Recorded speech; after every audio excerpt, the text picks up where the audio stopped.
are now listening to the Sportz Nutz. Good evening and welcome to another edition of the Sportz Nutz Show, episode number 193. My name is Ralph Williams. I am your host for tonight. I'm filling in for Brandon Keeler, and also with my co-hosts here, Matt Thomas and Shane Owen. And also we have Brian Pettit coming up any minute here. And tonight, Pensman Sports has the night off. So let's talk tonight, guys. We have a lot to talk about. Welcome aboard. What a great Super Bowl we had. And let's get started. Shane, welcome to the program. Good evening. And tell everybody how they can get a hold of you and what's going on. Oh yeah, well, just finishing up of the last little bit of Super Bowl snacks that we had yesterday. Pretty decent game. Had the last couple of wings for dinner, so it's been a good day of it. Finally getting warm up here, so definitely glad about that. All right, Matt Thomas. How are you, Matt? It's great to be on the show with you tonight and hosting here with you guys. It's always great to be with you guys. How are you tonight, and what's going on with you? Hey, what's going on, fellas, man? Let's quickly give a shout out to everybody, tuning in 95.5 KFCE in Terrell, Texas.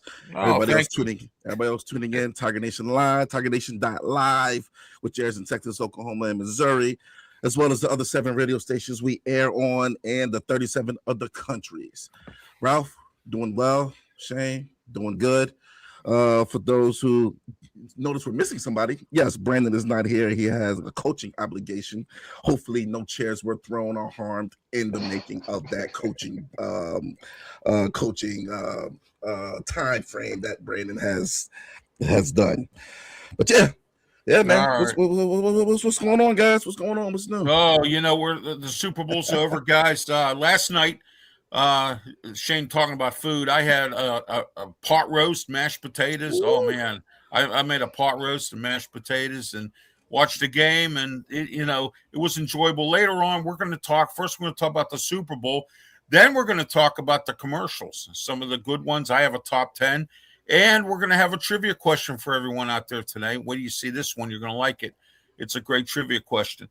All right, Matt, your thoughts on the game, on the Super Bowl? I thought it was a pretty interesting game. It came up to the fourth quarter where all the scoring happened. And it was an interesting game, I thought. Kind of a dogfight, but Matt, go ahead. Yeah, man. I mean, like we all said, we all knew Seattle's defense was going to come out and assert their dominance. The question that we were all, worried or concerned about was how were the Patriots going to respond? How are they going to respond? And they did not respond until the fourth quarter garbage time when the game was pretty much out of reach, man. Almost out of reach, but it was out of hand a little bit, man. Honestly, guys, Seattle's defense, they look phenomenal. We can go that route, or we can just say the route of like Fred Warner said during the halftime. Drake May was seeing ghosts out there. That pass rush that front defensive line was something crazy, and then had him on pins and needles for the rest of the game. Oh yeah, absolutely. All right, Shane, your thoughts on the game? Go ahead. Oh yeah, well, one of my biggest keys to the game was the running attack, and I mean we saw Kenneth Walker get the MVP for the Seattle side because they got it going. And I think, what was it? I saw a stat. Bad Bunny traveled 124.4 yards with the football in his hand during the halftime show. And the Patriots only had 79 total rushing yards overall. So definitely didn't, Josh McDaniels coming out there without him returning to the Super Bowl and giving him a couple weeks to prepare for this defense. I expected more. But then again, the way that Seattle front four played, 7 sacks? Yeah, well, Drake May's inexperience showed. I mean, it really did, if you look at that. Yeah. I mean, it's only his second year in the league. Yeah, exactly. Didn't put him in good situations either. Right. So, no, not at all. So I like that background, Shane. I like the background. yeah. So I like that Super Bowl one with the Sportz Nutz there. That is a good background. And of course, I got it's Daytona week, so it's about that time. Daytona 500. About that time. Yeah, I want to send my thoughts and prayers out to Lindsay Vole, I believe her name is. She crashed and burned on that ski thing. I watched it. Oh my gosh, I couldn't believe it. She come down, she crashed, and she had to go to they had to airlift her to a hospital, and she's on the Olympic downhill. All she had to do was complete that downhill, and she would have won the gold. But her fellow opponent won the gold or won a medal or something like that. So she won gold. Yeah. Yeah. So she went to the hospital. I want to send my thoughts and prayers out to her as well. And I think they found out she's got a fractured tibia or something. She does. Yes, and I think it's in the bad leg, the one that's got the ACL. Yeah, I think it's in that one too. Lindsey Vaughn, thank you, Brandon, for that. I appreciate it. Hold on. How is Brand? Isn't he supposed to be coaching right now? I mean, this is why he keeps getting technical fouls. He's monitoring, Matt. He's monitoring. He's not paying attention. Making sure I'm doing my job. So. He's not paying attention. This is why he has to throw a chair across, to get the ref's attention somewhere else, so he can go ahead and type Lindsey Vaughn. That's Lindsey Vaughn. Oh, yeah, absolutely. All right. My thoughts on the game were, as I mentioned earlier, I thought it was a pretty decent game all the way up till the end when they scored some points. Drake May, as I mentioned to you, Shane, his inexperience showed in this whole game, and and it was just it wasn't right to see New England like this because we're not used to seeing New England like this. We're used to seeing them being dominant a little bit more. But Seattle's defense was really good. Mike McDonald came in, showed up, and Clint Kubiak, and I got to give him credit because now breaking news here tonight. Breaking news about Clint Kubiak here. Okay. Which I'm going to Where's put he that going? Up. Okay. All right, breaking news. Clint Kubiak is now the official head coach of the Las Vegas Raiders. So let everyone know that. All right. In the first pick in the draft. Okay. Yeah. So, well, you know what? If he gets that first pick, Matt and Shane, think about this for a second. He gets that first pick. What's going to happen is at least he'll be capable of handling it. You know what I mean? Oh, here comes Brandon now.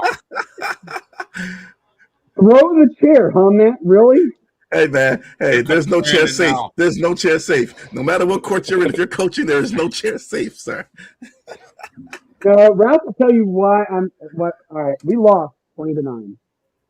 And you can't win with the referees and the other team competing against you.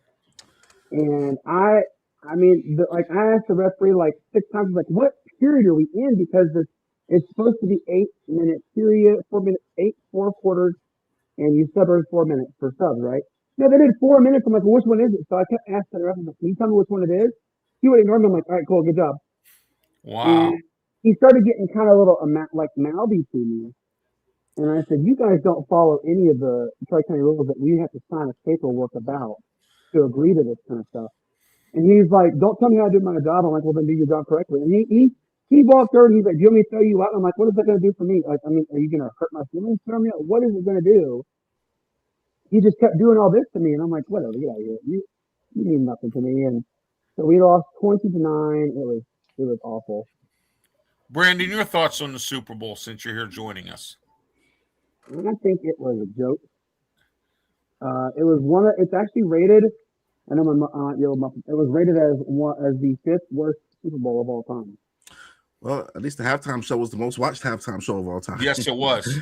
Yes, I mean, it was. But we knew this though. I mean, look, guys, look who the Patriots played in their journey to get to the Super Bowl. I mean, honestly, if Bo Nix was there, would they have beaten the Broncos? I mean, we got to look at it like this. All throughout the whole year, man, they have, I'm not going to say a cupcake schedule, but the schedule was kind of, it was kind of cloudy, nice and comfortable. They had really comfortable schedule this year.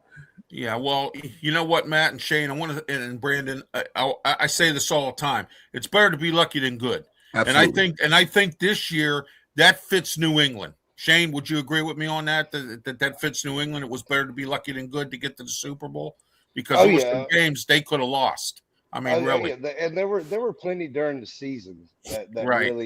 really kind of stuck out that really they were in and they really shouldn't have. They kind of got Right. bailed out a like few the times. Falcons game when the Falcons, unfortunately we didn't have a kicker, so we ended up losing on the field goal. 30-something yard field goal we should have hit. So and speaking of the kickers, Myers set the record last night, 5 field goals. I'm sorry, game. Jason Myers Yes. should have won MVP. He really should have. His leg definitely should have won MVP. Hey, I mean, he scored more points alone than the Patriots. So can we wish Addison a happy birthday? Hold on, I'm gonna put the iPhones on. Happy Her birthday, birthday's tomorrow. Addison. Hold on. It's always a birthday in the Keeler household. Jeez. Happy birthday, Addison. Addison, put him on. There we go. All right. Hello, happy Addison. birthday. Happy Thank birthday, you. Addison. Happy Thank birthday. you. Happy birthday, Addison. You being good? Mhm. You listening? Yes, sir. Okay, good. That's what I like to hear. I'll be up there in a few weeks. We're gonna see. Okay. All right. You good, Daddy? All right. All right, we're all set here. Okay, so let me see here. Mark says happy birthday. Yep. Addison, thank you, Mark. Blaze is checking in here. He also someone else here. Who else is here? That's John from John says Pitch happy Good Podcast. birthday. Right. Okay. All right, guys. Let's get back into the Super Bowl talk a little bit here. Commercials, and then I have a trivia question for everybody. So, what was your favorite commercials in this? I have a top 10 here, but go ahead, guys. I'll start with you, Brandon. What was your favorite commercials? I loved the Clydesdale with the eagle. That was one of my favorites. Seeing the Clydesdale. I also liked the Xfinity commercial. That was actually pretty good. When they did, it was like the makeup, like they were in the Jurassic Park movie and everything. Right. And that was awesome. I like that one. There were some of them that I was like, oh, what was the point of this one? There was one that I liked that they brought back all the old TGIF and Cheers and everything that they brought back. There's a lot. And a friend of ours, her name is actually Cassie. She coaches for Ren.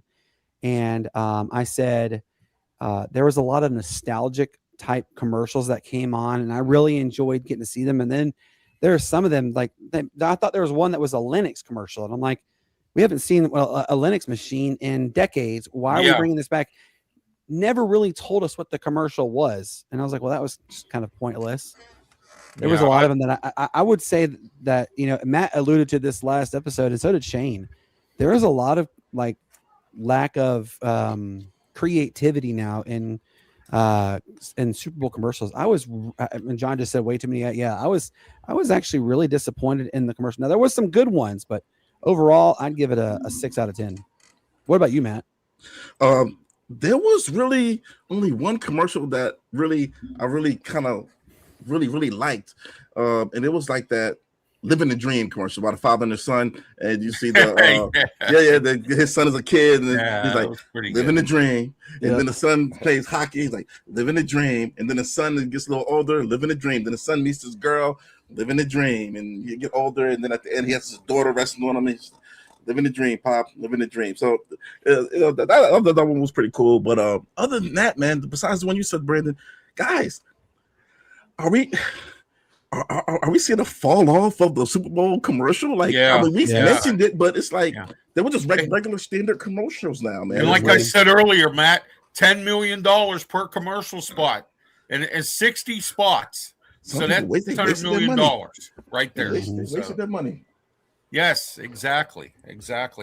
All right, Shane, what was your favorite commercial? Which one did you like, or top 10 or whatever? Well, I'll go ahead and give about 3 or 4. The Lay's commercial was a pretty good one. A little bit of a tearjerker, but a real good one. Of course, the Budweiser commercial, I loved it. And then the State Farm commercials with Danny Those were McBride. bad. They were funny but bad. I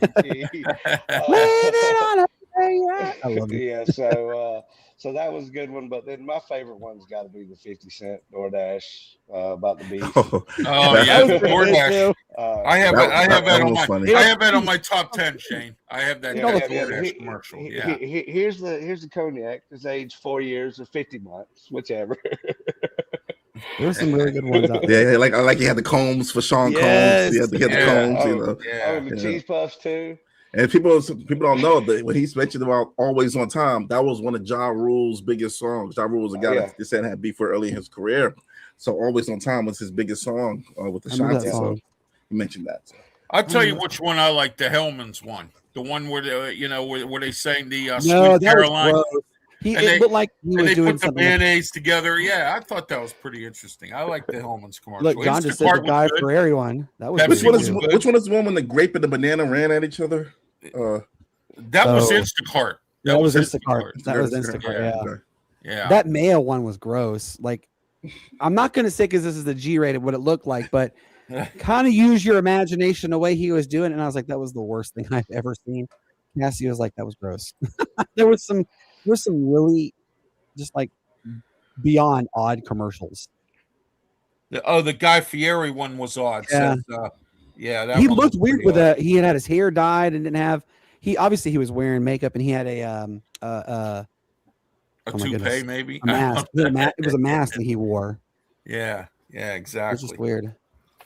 All right, here's my top 10. I like the Wegovy one, and the Uber Eats was pretty good. YouTube TV, Skittles. I thought Skittles was good. Wells Fargo, and the Bosch one was interesting because it's been a long time. Like Brandon said, see something like Bosch appliances. You don't see commercials for them too often. And then, of course, Pepsi, Hellman's, the Instacart, and the Electra. I thought that one was pretty interesting. The Pepsi one was pretty good. I actually had a good chuckle when I saw that because they were trying to mimic Coke, with the Coca-Cola Bears, and he and his mate got the Pepsi Zero at the end. I thought that was really cute. I like that one. Yeah, last year Pepsi did the one with Bobby Flay from Food Network. They did it with him doing a cookout. Okay, guys, trivia question. What was the lowest score of halftime of a Super Bowl game? Start with you, Shane. This one. Right. The lowest halftime score ever in the history of the Super Bowl. I'm probably going to say back in the early days of the Super Bowl, maybe one of the first three. You're close. Okay, you're close. You really are. You're close. Matt, go ahead. Yeah, besides, if it wasn't this one, I have to agree with Shane. One of the early ones, I would say Super Bowl 6. Oh, you're very close, Matt. You're close too. Brandon already knows I know because the he and I answer. already had a discussion. But all right, it's Super Bowl 9. Pittsburgh Steelers versus the Minnesota Vikings. 2-0. Pittsburgh safety. going into halftime. 2-0. They had the safety. If anyone watched that game, and that was the only score going into half. It was a defensive game. Of course, the whole game itself was 16-6 Steelers or 16-9 or something like that. So Actually, John, no, that's not. It's not so the way it's rated actually is Ralph. That's the one that Ralph mentions is the worst. This game was the second worst. Literally, It was this it 9-0? Happened. Yeah, it was 9-0. Yeah, Those are the only two that have ever had no touchdowns by either team scored in the first half. It was utterly abysmal. One team shouldn't have been there. Yeah, exactly. Drake May, he looked like a duck out of water. He really did. He's been looking like that all playoffs. Yeah. Yeah. He's been looking like that all playoffs. He was definitely. I think his favorite target was the green monster, the turf. Well, they came alive a little bit in the fourth quarter, man. But they kind of found something when they started doing a little hurry up offense. Man, they kind of found something a little bit, but by that time it was just too late. And then that pick he threw was atrocious. I'm like, what are you doing, man? Yeah, he just threw it and said, he just flung it up there. It was like, I'm praying to the Patriot gods. Well, when you have a second-year quarterback, guys, and then he's going up against a defense like Seattle's, it's going to be difficult, regardless of who the coach is. And I knew Seattle was going to flood them with that defense. And when I saw them play the Steelers, I said, this team is for real. I mean, really, Which defense do you think is tougher, though? This Seattle one or the Legion of Boom one back then? This one. This one, yeah. This one's 100%. Really tough. Yeah. Just because they can apply pressure. Consistently with the front four. I think the secondary for the older one. I think for the older one they had a better secondary. With Sherman, they had Sherman, Brandon Browner, Cam Chancellor, Earl Thomas. Look at the difference in results though compared. apples to apples. But they still got This Super was Bowl. by far was the most elite defense I have ever seen in the Super Bowl. That's how strong it. I mean, it was amazing. Like, I mean, every time Drake May came back, I mean, they were breathing. Somebody down was in his throat. face or something. Before Yeah. he even finished his step back, they were already breathing down his neck. Like, we've got you. And I mean, Dropping him on his wallet. I want to see a quarterback like Peyton Manning against that defense, man. That's what I want to see, man. Because we saw what happened to Peyton Manning against the Legion of Boom. Right. Yeah. You know, they mollywopped them. They got mollywopped. Oh, yeah. Yeah. So we saw that. 41-16 or something like that. Yeah, It was a really high It was scoring affair on them. It was insane. Denver, unfortunately, has been listed in 7 out of the last 15 Super Bowls. They're mentioned as getting mollywopped. So I don't know if I want to be proud of saying, man, yeah, I was a part of every blowout possible. No, it was bad. Yeah, it was. It got interesting at the end when Seattle started scoring some touchdowns on that soft coverage. Jeez. Yeah. For whatever reason, Seattle went into like this. They went into the absolute softest zone I have ever seen. Well, the Patriots have nobody that can take the top off the defense. Not a soul. Would they do a Terrell Austin or Brandon who always goes into that soft zone for the Steelers when he was doing the defense? They always went into that soft zone. I hate soft zone. I've always hated soft zone. But I got a little stat for you too, Matt and Shane and Ralph. You're gonna actually really get a kick out of this. Matt, you know where Centennial High School is, right? Yes, I do. So I played against Mike McDaniel. It took me a second to remember that. Get out of here. Oh my. I was a senior. He was the freshman quarterback at Centennial High School. He had moved up to the varsity, and I got one sack on him. That was it. That's all I remember is I got a sack on him. But wow. I mean, he was really good at Centennial. You mean those knees where they can move fast enough to get to a quarterback? Back then, yeah. He's from his family's he's from Plumboro, which is outside of Pittsburgh in Allegheny County. But I know he went to school at Roswell. He went to Centennial High School. Yeah. Yep. And he actually graduated from the University of Georgia. And he wanted to go into financing. Yeah, they said he didn't want to be a coach. Yeah, he didn't want to get a coach. He prayed with it and talked to his family. And did you guys see his reaction at the end of the game? He's all excited. Then he goes, "Oh my God, I just won the Super Bowl. What do I?" He looked up like, "Is this real?" And he said it's not going to sink into him probably for the next week or so. That, dude, you're a Super Bowl champion. Well, he's Seattle's coach for at least the next 10 years. So he better, Mike. Did you guys hear also what Clay Kubiak said at the end of the game? What did he say? They interviewed him. He said, "You already know I'm going to Las Vegas. I'm the next Las Vegas." Yeah, Clay Kubiak. Yeah. Clay was like, he was trying to bite around it, but then said, I'm already going to Las Vegas as the next head coach. He came out and said that during the interview, and then it was season's over. Season's over. He can say whatever season's over. Yeah, he can go anywhere he wants. And the interesting part about it was the Las Vegas Raiders waited until the end of the Super Bowl to get the man they wanted, and they wanted Clay Kubiak, so they waited. And you got to give them credit for at least waiting on that one. In Arizona, we were talking about this off camera here a little bit. Arizona was lucky to sign Mike LaFleur. That way, maybe he can work with Kyler Murray and get that team moving in Arizona. I don't know. I mean, I don't think he's going to work. Clint's deal is 5 years, $80 million. Wow. Yeah, I don't think he's going to work with Kyler. I think they're going to move on with Kyler. But the influx of QBs, y'all don't understand. The influx of QBs that are about to come into this league, not this season, but next season. Yeah, we're going to get 10 good starters. Yeah. Oh, yeah. Yeah, there could be, Matt. You're exactly correct. Even this team, if Michael Penix ain't it this year, boy, I'll be. Did you hear what Matt Ryan said though? Arch Manning. I'm ready for Arch. Did you hear that though, Matt? What Matt Ryan said? He says not committing. He's not committing to Michael Penix. Good. All right. Yeah, it's not staying in Arizona. That could happen. I mean, that really could. He might be on his way out. LaFleur needs a pocket passer. Yeah. LaFleur needs a pocket passer. He's out of there. Well, I'll tell you what else. Matt. The bottom line is the Cardinals.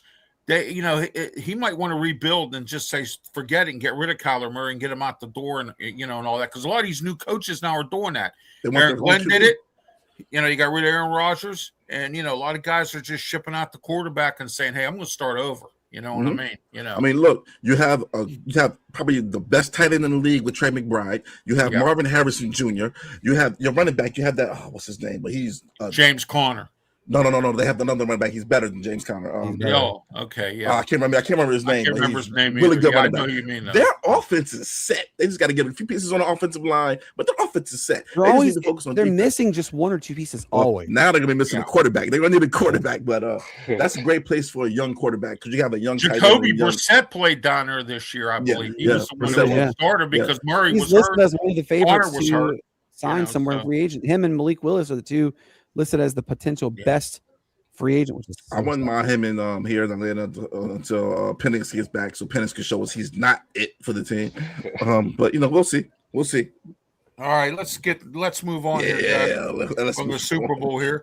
All right, there's news out here that North Dakota State is jumping to the Mountain West Conference as a football-only member. The questions come out about other powerhouse teams, whether they move up. One team, is that being mentioned to move up in the FCS or even the FBS, is Ferris State. They won 4 out of their last 5 national championships in D2.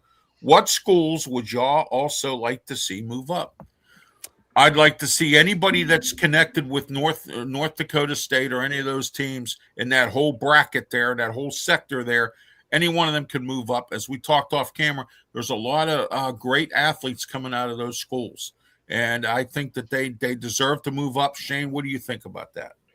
Oh yeah, I think that with North Dakota State getting into the FBS and all, you're gonna see more of those teams like the South Dakota States and the Montanas and the Montana States to keep kind of that regional rivalry kind of going. And those teams are good enough to be in the FBS that we've seen.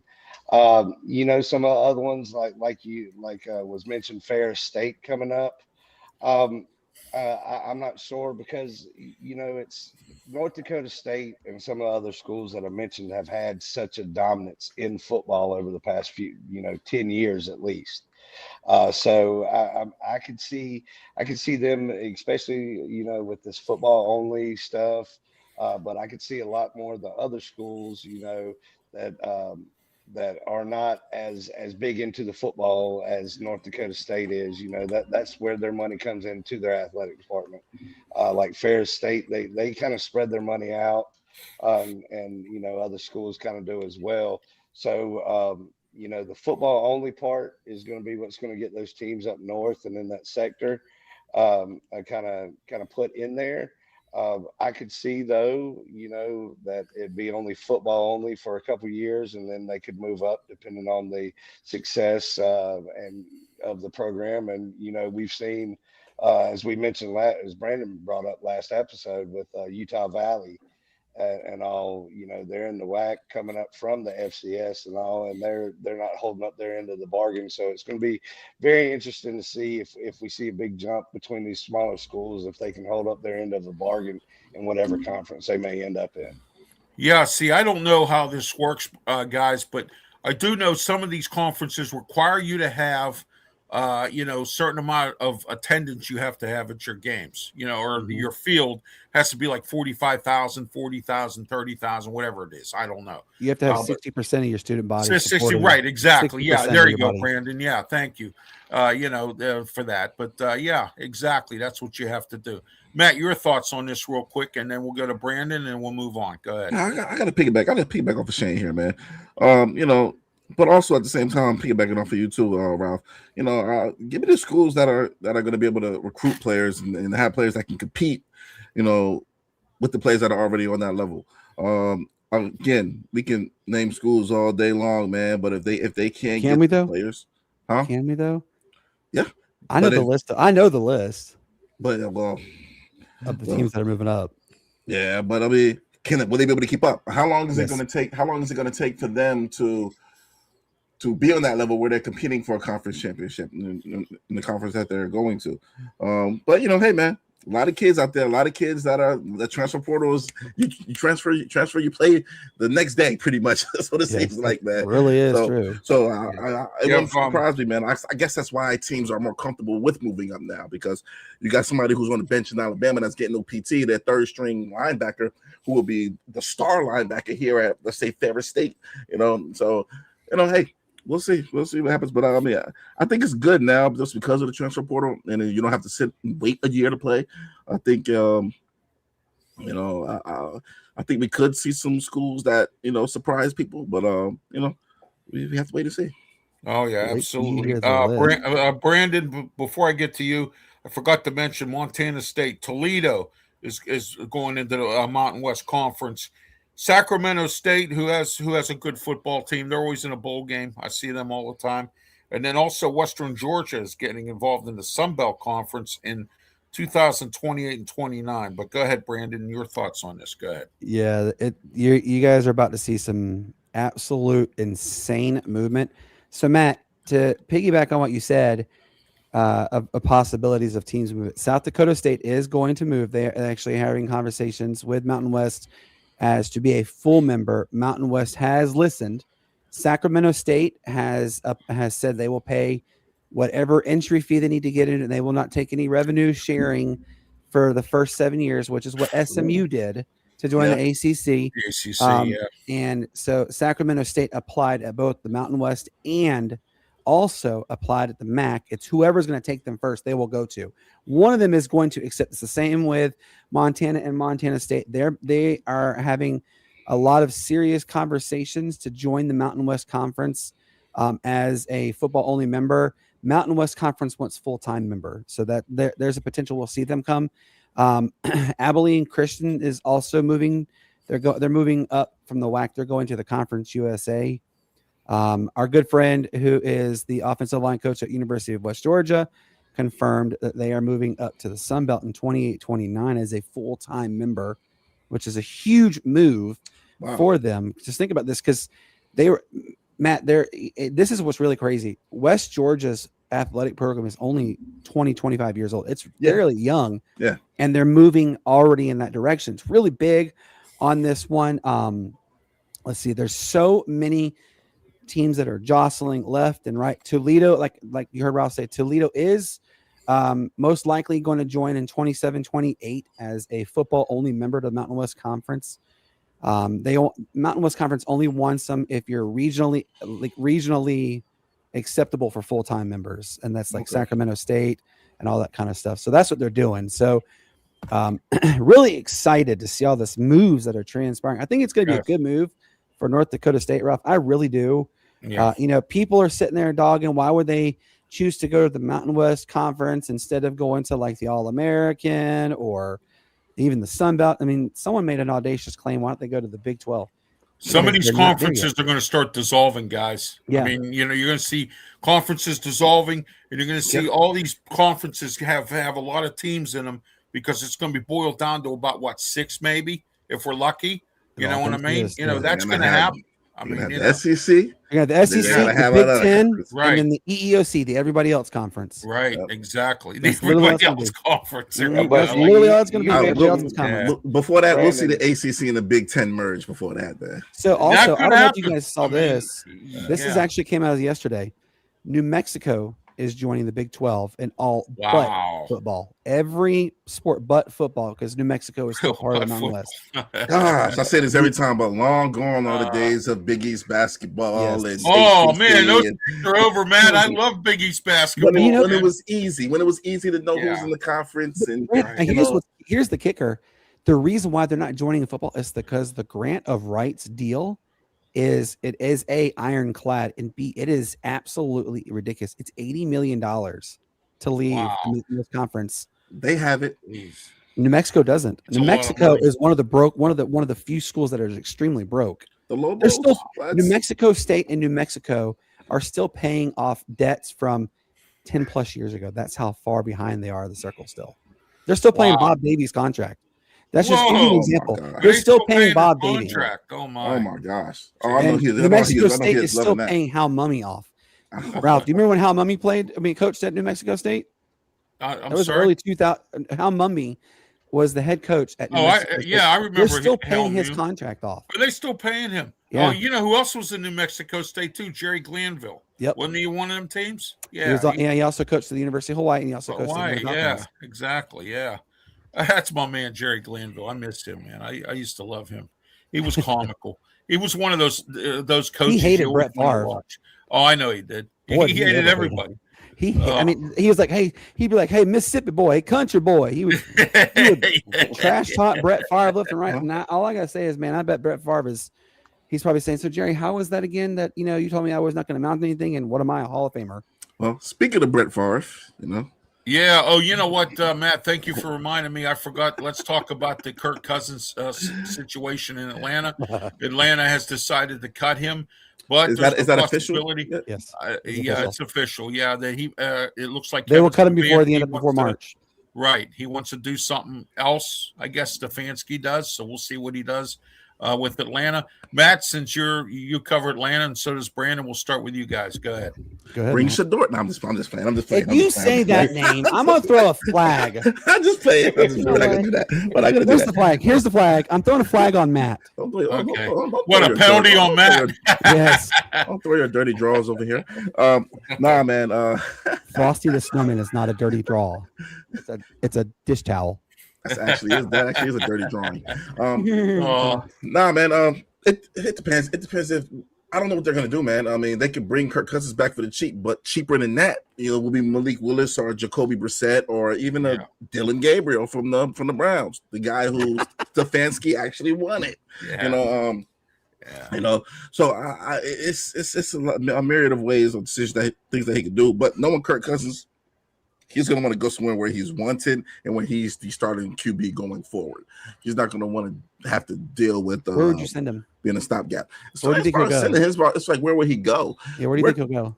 Where could he go? Who needs a quarterback? Brown. He can go to The Arizona. Raiders need a quarterback. Arizona. The Raiders. The Raiders, but we know what the Raiders are doing. We already know what the Raiders. We know what the Raiders are going to do. Giants really don't need a quarterback. They got Jack Dart. Yeah. Giants are set. We know what the Raiders are doing. They're going to get Fernandez. How about Minnesota? J.J. McCarthy laid it in. Yeah, J.J. McCarthy. You have no clue what he is doing. They're going to give him one more year. He's injury prone. Both years injuries. They'll give him one more year. But the team that I see would get him would be Arizona. I can see Arizona just because they haven't won in a long time, guys. And they got that cap. They haven't won since Bruce Arians and Ken Wisenhunt. And that is crazy. That is crazy. You also didn't mention this too, Matt. What about Miami? Because Miami is supposedly going to be moving on from Tua Tagovailoa. Yeah, and you have Miami, and they have a win now offense, ready to win now offense, man. So Tua is a mash case. I mean, So, but my thing is, his contract is a bucket case. I don't know if Kirk Cousins can throw deep to Wilder with Tyreek Hill like that. I don't either. I don't know. I don't think he has the arm for that right now. I think he's lost a lot of his velocity. He has, and that happened on the last couple years ago when he got hurt against in that Saints game. But I don't know, man. I think Cousins, maybe it's time for him to hang it up, man. He's a good broadcaster. Great analyst. I know the Raiders. Analyst. The Raiders are going to draft Mendoza, but they got to have somebody to play. And he needs to have somebody to teach. I mean, are you really going to think about relying on Geno Smith to teach? No, the future of your they don't even have any receivers. What receivers do they have that in Las Vegas, man? No. Oh no, I can't. They got that big kid from LA. Oh, hey guys, they got the great Kenny Pickett, man. Little hands. Hey guys, throw it. I can't believe y'all wasted the first round draft pick on Kenny Pickett, man. Oh, Wait, Kevin Colbert. I got to chime on this one. Matt actually did mention at one time he could see Atlanta drafting Kenny Pickett. He told me that, and I was like, no, I couldn't see it. He's like, I could see it. I could see Atlanta drafting, but that would be the Atlanta Falcons thing too to do. It's just drafting. Yeah, because that was a very weak quarterback class. I mean, Kenny Pickett was the first quarterback taken, right? For God's sake, Sam Howell. Oh, that's right. I forgot. Sam Howell and all the other guys went in like the 4th or 5th round. Malik Willis went in like the 4th or 5th round. So did Sam Howell. Yeah, and Kenny Pickett was projected to go in the 4th round. And he went Kevin first. Colbert, the general manager, I gotta say, that was his goodbye present to the Steelers. I gotta say, I totally forgot about Brock Bowers, man. Yeah, Brock Bowers. Oh my God, you just throw him the ball, you milk him till this dry. I mean, Shane, what do you think about Atlanta? What do you think they're gonna do when they ditch Kirk Cousins here? Are they gonna try to re-sign him, or what do you think? What's your thoughts on this? Well, right now they're probably gonna have to start looking for another edge rusher. What it looks like. Yeah, but the first and the second one. But I'm on the fence. I don't think Pickett's it. So I think it's a good move for Atlanta to move on from Kirk Cousins to avoid that big cap hit that he's going to get. The free yourself cut him to before. go after. to go after, one of these better free agents. And, I think Malik Willis is going to be a name that you're going to hear all around the Yeah. league. Oh yeah. Because I thought he was a great talent coming out of school. Well, he was just in the wrong place. He was, Yeah. he was in the Titans, Well, and everybody remembers Matt Flynn. Yeah, Matt. Oh my Flynn. God, Yeah. that's the name I haven't heard in a long time. Yeah. LSU Boy, that's a quarterback. blast. That's a blast from the past, man. That game he had when he came in Aaron Rodgers had already had a playoff spot sold up. He came in, threw about 4 touchdowns, got him a $60 million contract off of that from Seattle. Unfortunately, Seattle drafted Russell Wilson that same offseason, and we know how that goes. Hey, do you guys know where Malik Willis went to high school? I know. Matt knows. Probably somewhere in the Carolinas or Atlanta or somewhere. Georgia, probably. He went to the Roswell High School in Wow. Georgia. He donates $2.5 million a year to the football program. Wow. They actually have part of the Roswell High School athletic arenas, like with their basketball and their football and stuff. They had the Malik Willis locker room, is what it's called. There's a lot of NFL players, Brandon, that are coaching high school right now. A lot of them. Cedric Wilson, former Steeler wide receiver, he's coaching high school somewhere in Texas. You got a few guys. Jamal Lewis. We had Jamal Lewis on a while back, and he's affiliated with a high school in Georgia. Sean Witherspoon, Spoon is the head coach in Atlanta at one of the schools. Teddy Bridgewater. Yeah. So, Phillip Rivers. Yeah, Phillip Rivers. Well, yeah, if he goes back to that. He goes back to it, yeah. Oh, yeah, I think he will. You think he – yeah, I think he will too, Shane. I don't think he's going to come back to the NFL. I think he already went and said that was just he wanted to see if he could still do it. He saw he did. He got what he wanted, and he said, I have no regrets. He was supposed to be the head coach of the Cleveland Browns or something. He was interviewing. Yeah, there was he interviewed. Bills. Oh, the Bills, Buff Bills, yeah. But also another thing in that, we're mentioning Kirk Cousins could go somewhere.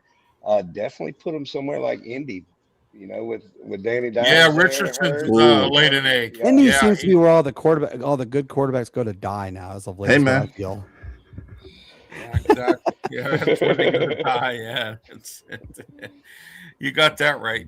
All right, guys. Peyton Manning curse. All right, Brandon can handle this here. The honorable mentions. Go ahead, Brandon. Oh man. Oh yeah. Like oh my God. I gotta air it. Hold on. Here, wait a minute. I got the thing here. This is it. Oh man, this comes the favorite segment. This is the honorable mention. We give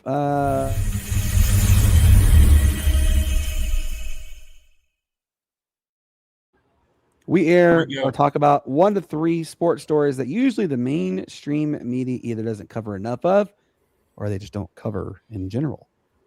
So there's a lot of good ones out there. My first one, this is a crazy stat, and Matt, I guarantee you didn't know this. The UNC Duke matchup has now more than 48 more matchups as ranked opponents than anybody else in college basketball. It's a true thing. Here's another crazy story. These two teams have been playing the entire time the ACC's been around, 98 years. But guess where they played before? They played in the Southern Conference, the SoCon, which is where Furman plays now. Right. And back then, UNC and Duke ruled the SoCon. Pretty cool little stat on that one. I didn't know that. I didn't know that either. You got to start at the bottom sometime and work your way up. That's right. They work your way up, all right. Exactly. So, all right, honorable mentions. Go ahead, Matt. You have any honorable mentions on? Yeah, man. I'm gonna give a shout out on honorable mention. I shouted him out last week, but he did something again this week. Mr. Young Elijah Arenas had a game winner. He about turned the ball over. Yeah, it was a crazy game winner, man. 2 spins and a throw up and a prayer, and it went in. So living on a prayer. He's looking at and Ron Artest went on live. Ron Artest, everybody knows who Ron Artest is, one of the best defenders to ever play in the league. He actually hopped on live and said that kid is probably going to be the next Kobe.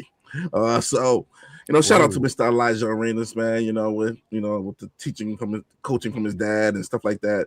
Kid is looking like a stud on the offensive end. He might be the steal of the draft if he goes to the draft this year. He'll be a top 10 pick if he goes this year. He'll be the number 1 pick if he goes next year. Okay, Shane, go ahead. Honorable mention. Oh yeah. Well, I'm going to take a stab at Matt and Brandon on this one. Oh, boy, here we go. Shout out goes to the Charlotte Hornets on their 8th straight win over the Atlanta Falcons, playing a pretty tough team in Detroit. Wait. I mean, Atlanta Hawks. Oh, no. Now you get to live on that one. I didn't know the Atlanta Falcons played in the NBA too. Did you know that, Matt? Y'all shouldn't have. He means the Atlanta Hawks. I know. He means the Atlanta Hawks. Y'all shouldn't have two bird teams in the same city. So The it's same not my city. fault. Yeah, there you go. How's Yeah, that? does Carolina? I don't see any blue hornets flying around Carolina. How is that Virginia Hurricanes doing? by the way? Have you ever seen a panther in Carolina? Yeah. Really? Yeah, You guys, Bobcats. Yeah. you guys Oh, have yeah. panthers? Oh yeah. Oh yeah. We have got Panthers, Bobcats too. though galore. We got Panthers up here. But do you have black panthers? Yes, and they also have they have albino squirrels. By the way, Yeah, no, they're They're not huge in albino Brevard. squirrels. They're not albino squirrels. They're pure white squirrels. They don't have red eyes. They're actually their own. yeah, they have breed white of squirrels there. squirrel. It's weird. Really? And also Oh, in yeah. Charlotte, they we have have the a black white squirrel squirrels. festival. Yeah, and in Charlotte they have black squirrels. I kid you Why not. is they're Brandon true. talking like he's not in Carolina right now? 'Cause I'm not from Carolina. Thank you. But you're in it. All Well, I right. mean, it's the same tip, Yeah. not the same thing. But yeah, so Charlotte Hornets going for 9 straight tonight. Yeah. Yeah, Is what Hornets, we man. got. Hornets are hottest team in the league, man, and they're getting recognition for it too as well. And it's crazy. Even after winning all these games, they're still like 3 games under 500. I know, But it's so weird. that's enough. That's still enough to get them in the playoffs, though. Well, no, man. It is the East. You got to give hats off, man. LaMelo Ball's looking like a floor general. You know, at the 2 guard, they got Brandon Miller playing, man, a good ball. Like we all mentioned, every time Con Knuckle is shooting lights out. Miles Bridges finally learned how to play basketball. And then whoever center they plug and play, man, they're good. So yeah, shout out to the Hornets, man. And they always beat the Hawks every time. I can't remember the last time the Hawks beat them. Like literally, it's been like 5 I remember or when 6 it used to years. be the Charlotte Hornets and the Atlanta Hawks used to be one of the biggest rivals in the East back when Muggsy played, and also Bugsy when and Spud was Bobby part of the team. Fields and Larry Kendall Johnson. Gill and Alonzo Alan Henderson. Mourning. Remember? Do you remember the fight Alan Henderson and Muggsy Bogues had? I mean, You better remember that, Matt. Say fighting with your little brother. They both got suspended for 50 games for that fight. It was a. I don't think it was 50. I don't think it was 50. Yeah, it was 50 games. 50 Because games. both of them, because when Alan Henderson, Muggsy Bogues like punched Alan Henderson, so Alan Henderson grabbed him and body slammed him. And they both. I got to see that. I don't remember that. Yeah. Go back. I- It's the early 90s. Go back, I Okay. promise you. okay. It's crazy. What about you, Ralph? What's your first honorable mention? I'm going to go with the Delaware Blue Nets here. That's the G team of the 76ers. They're actually doing pretty good for themselves, and they're drawing pretty good crowds. And they're not doing too bad. And I got to give them credit. They're in the G League, which is the 76ers feeder team. And I believe that they're doing pretty good for themselves from what I've seen. And so I'm still getting familiar with the Delmarva region down here a little bit. But the Delaware, I believe, Blue Hornet or Blue Nets or something. Yeah, there we go. Yeah. So they're doing pretty well for them. So that's my honorable mention. It's funny you mentioned G League. Matt, did you happen to hear my next honorable mention? Did you hear what Auburn fans were chanting in their game? What's that? Oh yeah. They drop out. How do you Charles Bedark, whatever his name is? Yeah. They wrote him ineligible. Right? He's ineligible. They were now. clapping and they're saying G League dropout. Well, that G League dropout scored 12 points. Alabama did win. Just saying. Yeah, that G League. Now he's denied eligibility, so he can't play anymore. Oh man. Yeah, the judge ruled on that today. Jeez, I can't believe they were doing that. Actually, that's Yeah. crazy. Yeah, they were. They were chanting Wow. pretty good. It was a crazy thing to hear that, but I thought it was pretty funny, my last honor, I have another honorable mention. My second one, it's a 2-parter on this one. There's only 2. What do I mean by 2? There's only 2 undefeateds left in college basketball, men's.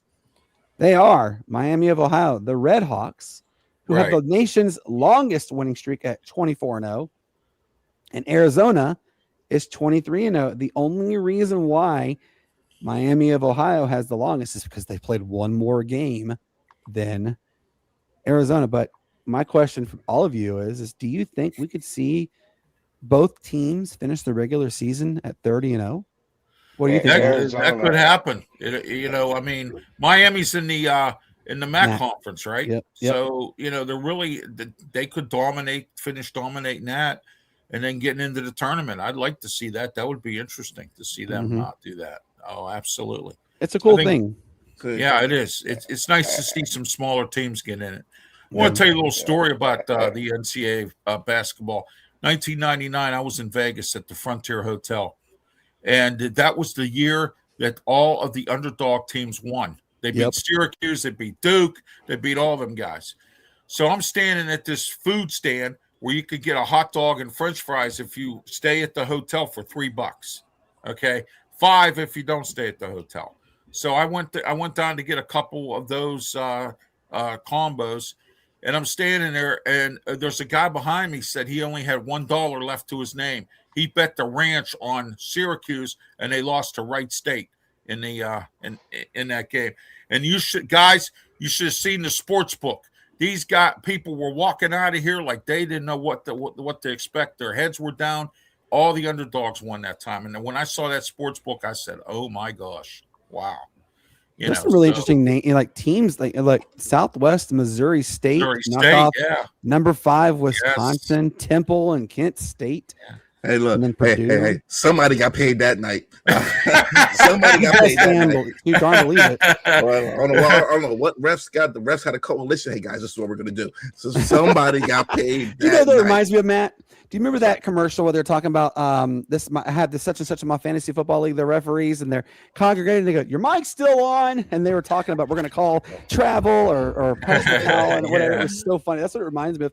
But there's a team on here. I'm just looking at it. Detroit, y'all. Detroit was they upset UCLA 56-53. I mean, there really were some absolute, like Weber State knocked off North Carolina 14-3. I mean, there's just some insane matchups that really took place. Man, I can't believe Matt didn't remember that. Oh yeah, absolutely. But Brandon, another thing to mention about your honorable mention is Arizona has a slate to go through the next 4 games. No, it's called a gauntlet. They have a gauntlet. Well, you know what? Arizona was good under Sean Miller. Sean Miller was a great coach down in Arizona. I mean, if Arizona does finish the season 30-0 and regular season wise, you got to tip your caps. You really do. You got to put them. You got to start putting them in some of the best college teams. Guys, we know how this plays out, guys. It's always like this. They always end up getting beat by somebody who has no business beating them. It's always like that. It's always like that in college basketball. You have undefeated darn tootin'. They'll lose. And you know what? When there's a tournament like the NCAA tournament, everything starts over. Yeah. It's a whole new season. It's a whole new everything. So everybody's looking at that mentality that, hey, you know what? We're starting at the beginning here. We have a better chance than anybody. And there's a lot of these teams too, some of these higher class teams that take these smaller teams easy, and they think, we're going to blow them out or whatever. Guess what? You're in for a rude awakening. That's what happens, so. But anyway, all right, let's move on here, guys. Anything open talk here, guys? Want to talk about here? I have one more honorable mention. Did I forget anything, Brandon? I have one more honorable mention. Just one more. Yeah, I got one more as well. Shout out to Joel Embiid for being able to play a back-to-back game this season. Street clothes. I know, right? The Sixers have won 5 of the last 6. Joel Embiid is actually having a really good season. He's averaging 26.5 points and 8 boards a game while he's playing. So I got that half point. Given to the process, able to kind of play back-to-back games, slowly but surely rounding back into form. He's got to drop a lot of that weight off, but he's only 31, man. He's only 31, so he has to. Really? Yeah, I really thought he was older than that. No, I thought he was like close to 38. I had some. No, he just turned 31, man. So now those knees are about 47. Those knees are like 90-year-old. Those knees are about 87. So yeah. Shane, you have a sports story you'd like to share with us, right? Well, I got an honorable mention. Go ahead. That combines a couple of things, but I'm going to talk about the St. John's Red Storm here for a little while. Rick Pitino passed 900 wins the other week against the Sun at Xavier, going for the third or fourth most, third most tonight against the Sun again. to get the 904 to pass Roy Williams on the all-time list. And I want to give a shout out to Dylan Darling. I'm sorry. He is a monster. Number 0 for the Red Storm, just one of the shortest guys on the court, but plays with that heart that Patino loves. And small yet mighty. Yes, he played a great game against UConn this past weekend. And man, he'll be one to watch for one of those key players going into this NCAA tournament for sure. All right. Thank you, Shane, guys, with your honorable mentions. Let's move on to anything you guys want to talk about. I think we covered everything, right, Brandon? Matt, do you have a sports story you'd like to share with everybody? I just shared one. I shared one about my Vegas experience with the tournament. That was a good one. But it's kind of not like a story, but it's kind of like a current event. For those who don't know, we've kind of mentioned it a little bit here on the show. But Falcons rookie standout defensive rookie, 10.5 sacks. I got in trouble with the law or something. To give you a little backstory, Falcons have not had a pass rush since John Abraham. But those who don't know who John Abraham is, exactly. The Intimidator. So, he's on our show. Remember, he's on our show. Yeah. So they haven't had so Falcons finally do something right. They go into the draft. They draft Jalen Walker from UGA. They trade back into the first round. Trade this year's pick that went to the Rams this year, plus another additional second round pick, and that went so we can move up and draft James Pierce Jr. Now, coming out of the University of Clemson, there were talks about Texas. I'm sorry, did I say Clemson? You said Clemson. Oh, sorry about that. Yeah. There were talks I believe. No, Mississippi State. I thought it was Clemson. Where was he? No, he went from Clemson. Shane, do you remember where he's from? James Pierce Jr. He went to, where did he go to school from? I want to say it was no, it wasn't Clemson. Well, He came from Tennessee. Yeah, Tennessee. Yeah. The orange. Yeah, Orange threw you off. It's the orange. It's the orange. But anyways, man, guys, he he had character problems coming out. But teams, if you're good, teams take. And there was a red flag mentioned on that too. There was red flags, but with 10.5 sacks in your rookie year, those flags can go away. Unfortunately, guys, there's some flags that won't go away, and that's domestic violence. This is one of those things where you gotta have a clear head on your shoulders, and you gotta think, you gotta process what you're doing.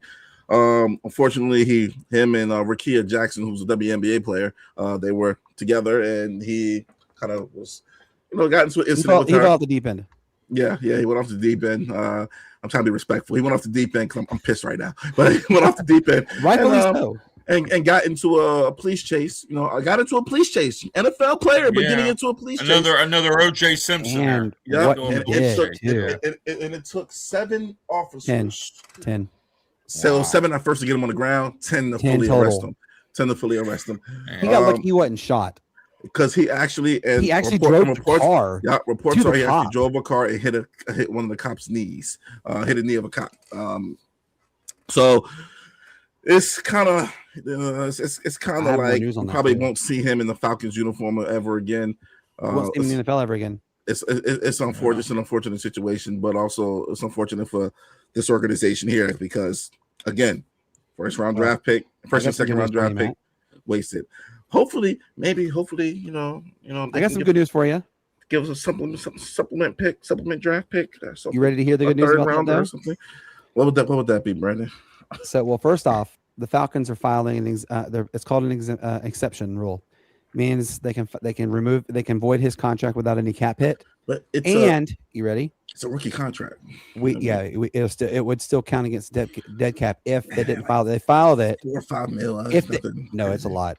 It's the entire length of his contract. We get compensatory draft picks, a second and a third round compensatory draft pick if they file the exception rule, which most likely they will file the exception. He's facing a minimum of 5 years, a maximum of 25 years to life. Well, with him being a first-time offender, man, I could see him getting maybe a year and then the rest of them for the next 4 in probation, something like that. Since it's first time, he has a good lawyer. To kill a cop. That's the thing. That's what get you right there. He'll plea out. He'll plea, and they'll get that. That'll get.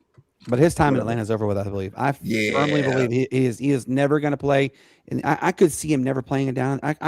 the situation remind me of is Henry Riggs from Henry Ruggs. Henry Ruggs. Yeah, sorry, Henry Ruggs. What he did and how he was stupid, and he's never going to play again in the NFL. I could, and here's what Matt just said, dude. James Pierce was elite talent. He was a darn good defensive player. He was up for defensive rookie of the year. And he did absolutely stupid. Sacks Your entire career just got flushed down the toilet. Hey, how about Antonio Brown? I mean, this guy here was he a fell good off the wide receiver. receiver. But at least Antonio Brown. Brown. At least Antonio Brown made it to 3 max contracts. Yeah, I know. Yeah. And Antonio Brown was actually this good. This guy is until gone. that And Ray he Lewis. exactly. At least Antonio Brown waited to go crazy. He waited. Here, guys. And Brady, we know when Antonio Brown went crazy. It was that Vontaze Burfict hit. That's what it was. And he ain't been. That was it. That's what he fell off the rocker. Right across that middle, Big Ben.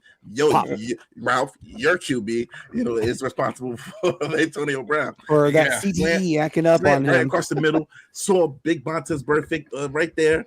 Boom. Yeah. Boom. Man. Yep. And that CTE showed its face. Yeah, all right, guys. I tell you what, I drove a cab for 15 years in Pittsburgh, and I had some celebrity sports people in my cab. I had Herb Brooks from the U.S. Olympic hockey team. He was coaching the Penguins at the time. I took him to the airport. But here's the one that really puzzled me the most.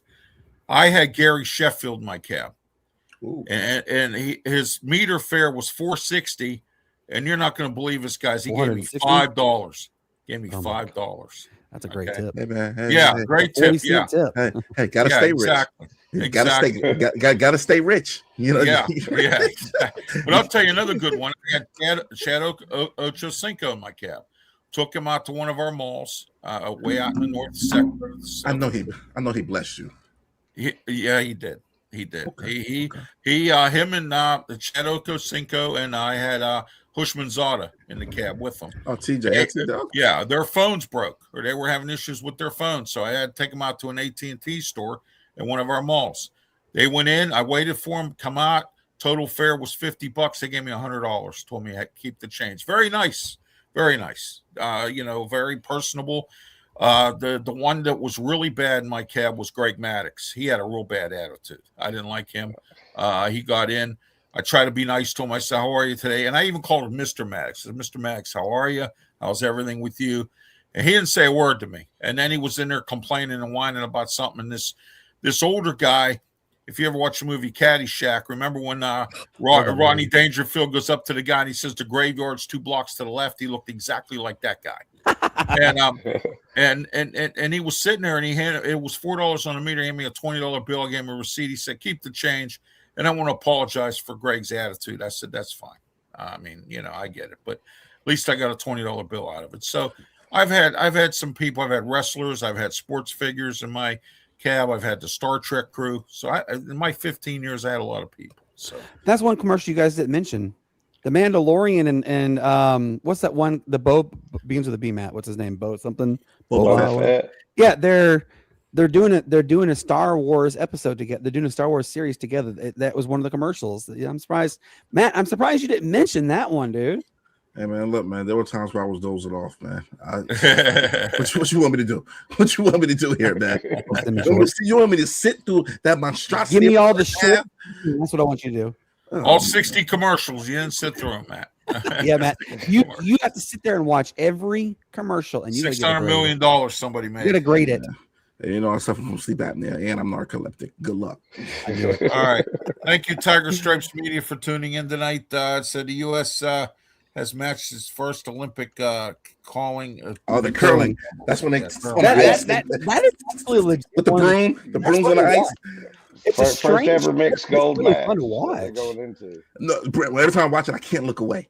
I know you're so addicted to it. And my favorite is when you have like the Italians or whatever. As loud as possible. I'm like, what are you going to accomplish? I think it was the Hong Kong team. Last Olympics, they were like, "Oh yes, you can't do that." Then I watched USA beat Italy. They were the gold medalists last Olympics. They beat them today to go to the gold medal match. I watched that mixed curling, And the girl for Italy, at the final run or whatever, she slid all the way to the past the point you're supposed to. Then she started crawling on the ice. She was crawling behind the guys. He's sweeping, and she's screaming to curl, and I mean, she's literally crawling behind him. I was like, man, these people are legit into it. And I mean, Matt, you're right. Every time you watch it, you can't look away. You're just like, and it's such a weird sport, but people are like diehard curling fans. It's crazy. It's an insane sport. Oh yeah, and I know Michael loved this one to mention it, but USA taking down Switzerland 5-0 today. Yep. Got Canada coming up next tomorrow. Ooh, Canada. So that Canada. All right, guys. Big Here's some breaking news that I forgot to mention real quick. All right, New England Patriots today cut left tackle Will Campbell. Whoa! Will Campbell. He was a rookie too. Yeah, cut. He was the first round draft. Yeah, gum. That is wow. Yeah, Did they really cut him? Is that No, they didn't cut him. They waived him. So I'm going to say they waived him. So there you go. Wow. what? That's stupid of They them. waived Will Campbell. What did he do last night? Did he? Oh, he was terrible. He didn't nothing. He was Yeah. That's terrible why last they night. waived him. He lost the Super Bowl. He was scared, and there was that one point where they showed one of the sacks. They pushed him in. He pushed the defender into Drake May. I'm like, dude, that was not smart. Yeah. Well, Yeah, wow, you that's know what? big, when you big lose move. a big game like that, that's Oh my something that God, he happens. allowed 14 pressure. I don't think they waived him. They can't waive him. Yeah, they can. He They can did. do whatever they want to do. They did. Wow. Yeah. Also, another thing to mention. He was the underlying fourth pick in the story. draft. Yeah. But an underlying story to the Super Bowl too is right before it, didn't Seattle announce that they're putting the team up for sale? Yep. Yeah. Yeah, $7.5 billion. I So- forgot about that, so, Shane. Thank man. you. Yes, they're putting the team up for sale. Yeah. For winning the Super Bowl and then going up for sale, you can see a pretty big Let's get the price checkbook out. tag.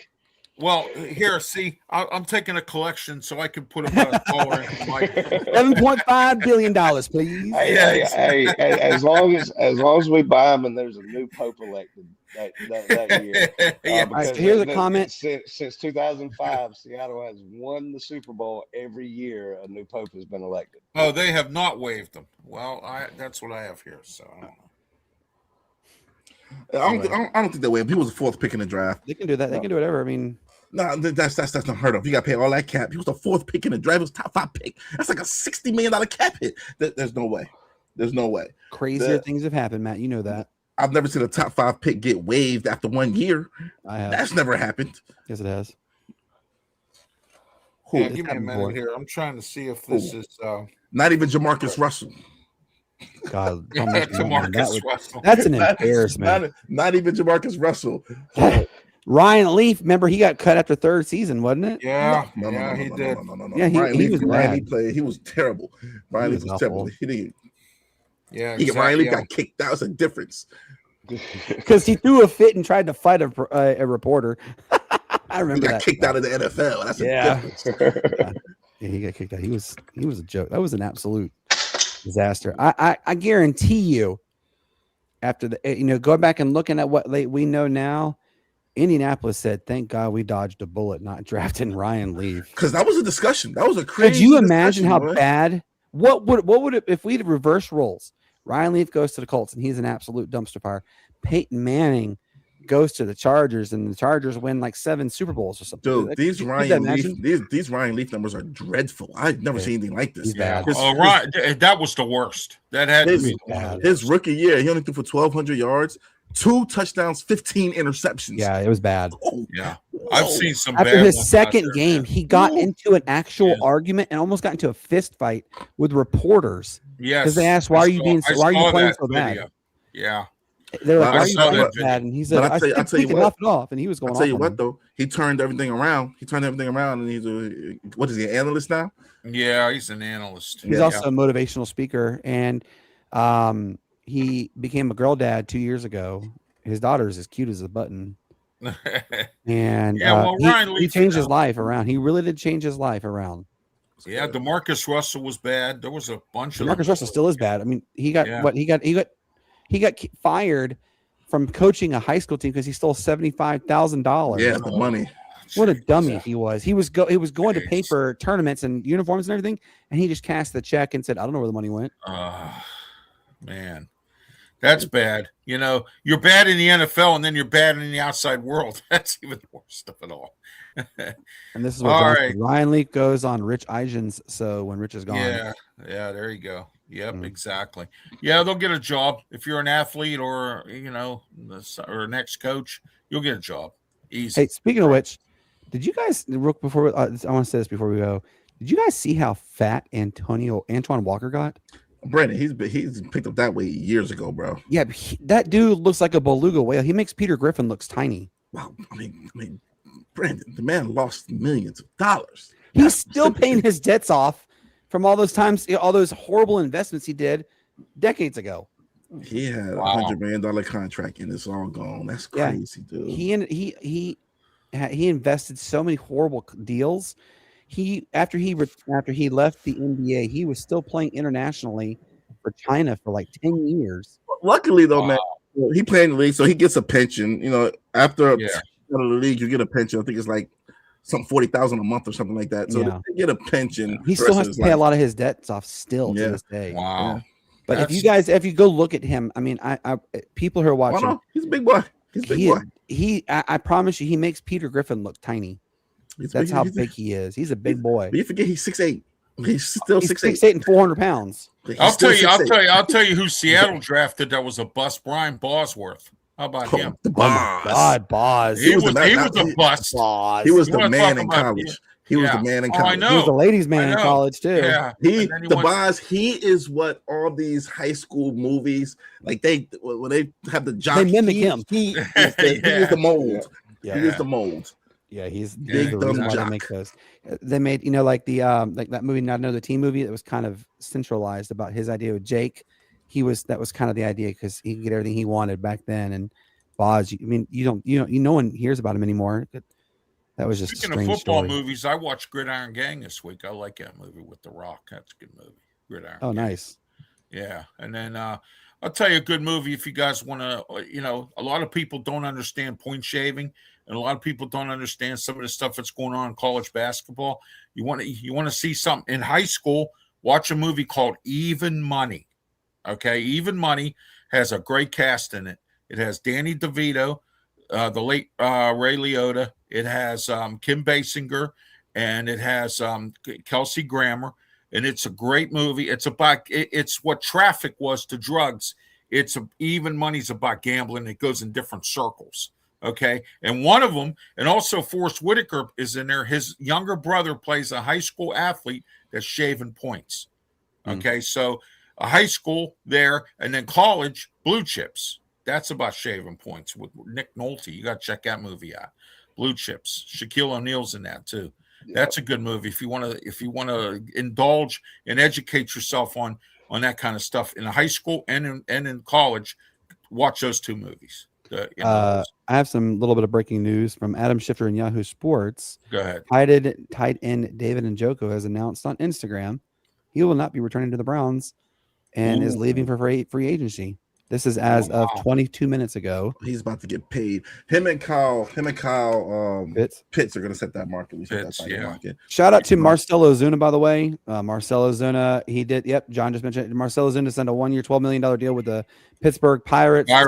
Big move by them.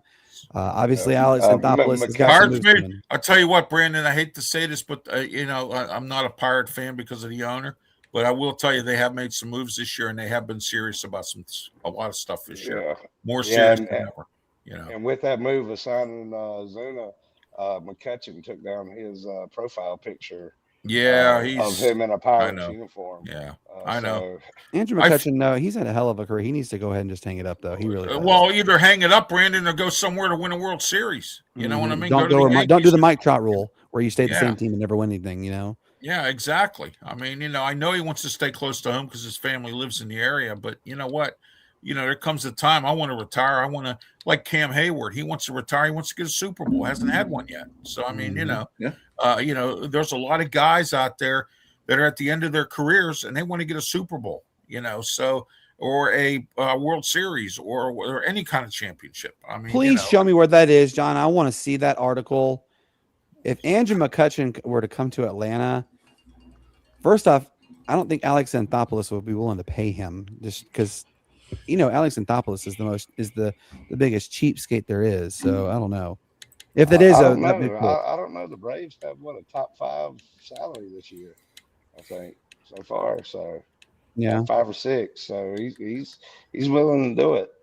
Yeah. Oh, yeah. The Braves. Yeah, they've stepped up. My interesting scenario here in baseball, guys. Minnesota Twins. They have former Pirate manager Derek Sheldon. I want to find out if it's him that took us down, or he just didn't have the talent. Let me see what he does with Minnesota. You know what I mean? That's my scenario this year. I'm looking at for Minnesota. I want to see what he does there. Hey, So speaking of which, let's give a quick shout out, Matt. You remember Jim Leonetti? Yeah. Ralph, I want you to Google him when you get a chance. I'll send you his information. okay. Jim Leonetti was on NBC Nightly News. He is a former mail carrier. He retired, and he lives in Minneapolis, Minnesota. And his passion was to do stuff with baseball gloves with his son. So he opened up a glove store, D&J Glove Repair. Okay. And the story, I'll have to send you this story. It's unbelievably amazing. Cassie's like, my wife said, you need to get him on your show. So I reached out to Jim Leonetti, and he came on the show. That was absolutely cool. To date, you ready to hear how many views his story has on NBC, Ralph? 165 million. Wow. Just Wow. on that. It was an absolute amazing story. So Jim Leonetti, I talked to him, and Half of the population of this country. Yeah. I talked to him, and I said, what do you think about Minnesota Twins alternative uniforms? He thought they were pretty fresh, and he said he's going to buy one. So shout out to Jim Leonetti. I know you tune in sometimes, and I really appreciate you always, man. Yeah, you talk about uniforms. Miami's wearing the teal blues. Yes, they should have honestly never gone away from the Florida Marlins uniforms. I like those. The new ones, they look just kind of flamboyant. Yeah. Or is that commercial with the Kelseys last night? Man, that was I like those. That was pretty good. But yeah, they should have never moved on from that one because it just doesn't make sense. And I like not the black uniforms. I like, but no, just all right. So John did just send me the article. So yes, it does look like it's going to happen. John, I'll show you guys the article after the show. But Ralph, man, thank you for jumping on. And I'll be here Friday too. Yep, so. Ralph will be back on Friday. Wednesday, Friday. we do have an episode 195, I believe is what it is. Yes. Then Friday the 13th, it will be run by Matt, Ralph, Shane, Brian. Hopefully Mike will be there as well. You're in good hands with them. We have like I said, this weekend is really strange. This week, we have 3 games in 5 days. Whoa. So we have a basketball game tomorrow. Tomorrow is Addison's birthday, as you guys know. So we have a game tomorrow, and we have a game on Friday. But then the playoffs officially start on Monday. And if we win, we play on Wednesday. If we win that one, they did a high school. They did a high school special here today for basketball. I guess the playoffs are coming up here, or not here. I'm sorry, in Pittsburgh. I mean, yeah. So. Well, and then also Monday, the 16th, like I just said, like I said, I won't be there, but we have our good friend Nick Beckman. He is the public address announcer for Seattle University Redhawks, the men's and women's basketball. Like I said, you'll have Matt, Shane, Ralph, Matt, and just your name, Matt's wife. You will have everybody but me on there because it is the playoffs. Now I will tell this also. Depending on the results, if we win, we play again on Wednesday. And if we win, we play on Thursday.